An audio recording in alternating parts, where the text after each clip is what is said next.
Hello నమస్తే అండి. Welcome to my channel Eshwari formula.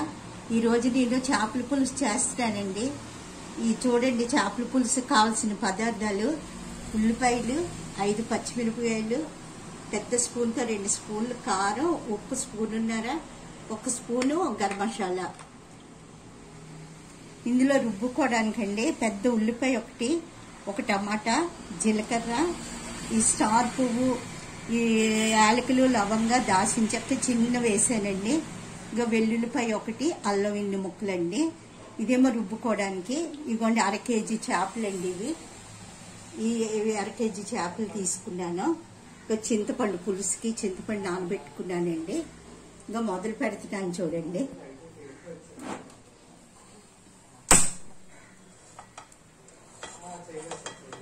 అదండి కడాయి పెట్టి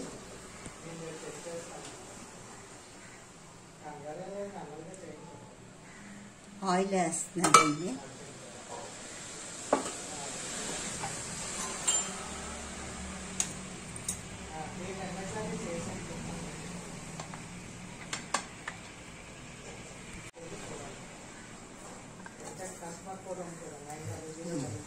ఆయిల్ మరిగాక ఇదండి ఉల్లిపాయలు, ఈ 5 పచ్చిమిరకాయలు వేస్తున్నాను.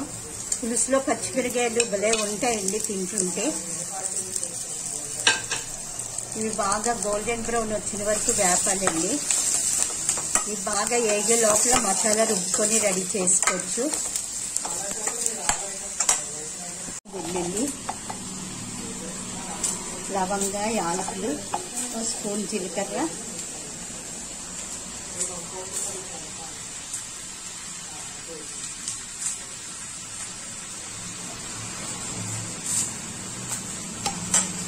టమాటా, ఉల్లిపాయ ఇవన్నీ గ్రైండ్ చేస్తానండి. ఇదండి ఉల్లిపాయలు బాగా వేగాయి. ఇందులోని కొంచెం కరివేపాకు వేసాను. మసాలా గ్రైండ్ చేశాను కదండి, మసాలా ముద్దంటే మరీ మెత్తగా పేస్ట్లా కాకుండా చిన్న గరుకున్నట్లు రుబ్బాను. ఇదిగోండి ఒక ఉల్లిపాయ, టమాటాని ఇది కూడా పచ్చివాసన అంతా పోయేటట్టు బాగా వేపుకున్న తర్వాత ఆ పులుసు ఎలా చేయాలో చూపిస్తానండి. ఇదంతా పచ్చివాసన పోవాలి, చాలా టేస్ట్గా ఉంటుంది. ఇలా మీరు ఒకసారి ట్రై చేసి చూడండి. మసాలా వేసాక బాగా ఏగింది చూడండి. ఆయిల్ కూడా పైకి వచ్చింది.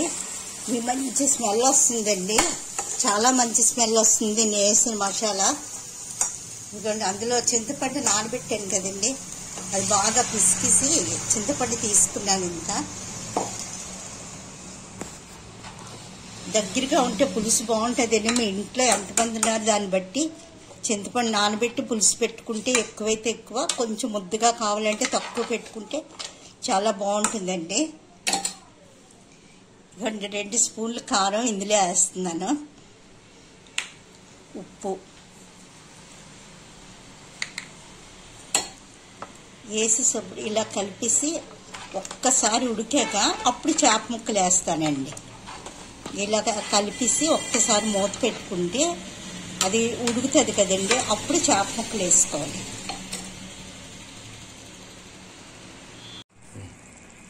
ఇదిగోండి పులుసు బాగా మరుగుతుంది.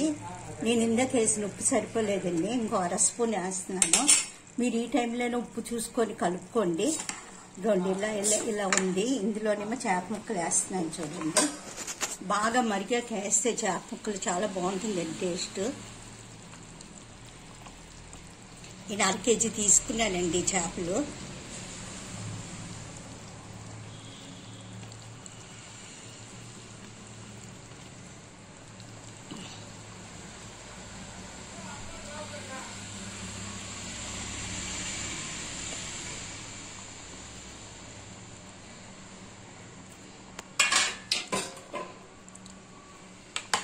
ఇదండి ఇలా వేసాక ఈ పైన నేను స్పూను చిన్న గరం మసాలా వేస్తున్నానండి పైన.